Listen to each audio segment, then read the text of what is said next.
মানুষগুলো এমন অবস্থায় উঠবে হাসরের ময়দানে। হাদিসের মধ্যে আছে আল্লাহর হাবিব সরকারে দো আলম বলেন, যখন হাসরের ময়দানে মানুষগুলো উঠবে তখন মানুষগুলো নগ্ন পায়ে উলঙ্গ খাতনাবিহীন অবস্থায় থাকবে।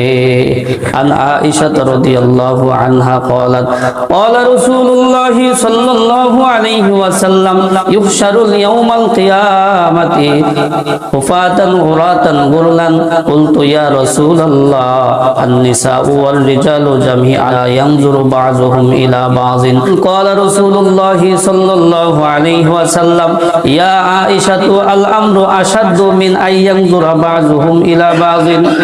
হযরত আয়েশা রাদিয়াল্লাহু তাআলা আনহা বলেন, ইয়া রাসূলুল্লাহ, ইয়া হাবিবাল্লাহ, যখন ইসরাফিল আলাইহিস সালাতু ওয়াস সালাম দ্বিতীয়বার সিংহায় ফুৎকার দিবেন তখন মানুষগুলো নগ্ন পায়ে উলঙ্গ খাতনাবিহীন অবস্থায় উঠবে, অথচ পুরুষ নারী সকলে একসাথে উঠবে। তখন কি মানুষের লজ্জা করবে না?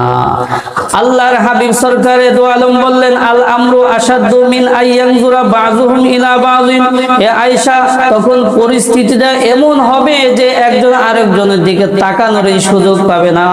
ভয়ে মানুষগুলো থরথর করে কাঁপতে থাকবে, মানুষের দৃষ্টি থাকবে উপরের দিকে। আল্লাহ পাক রব্বুল আলামিন বলে, লিকুল্লি ইমরিইম মিনহুম ইয়াউমা ইযিন শাআনুন ইউগনি। প্রত্যেকে নিজেকে নিয়ে ব্যস্ত থাকবে, নিজেকে নিয়ে ব্যস্ত থাকবে। ইয়া নাফসি ইয়া নাফসি, কিভাবে নিজেকে বাঁচানো যায়।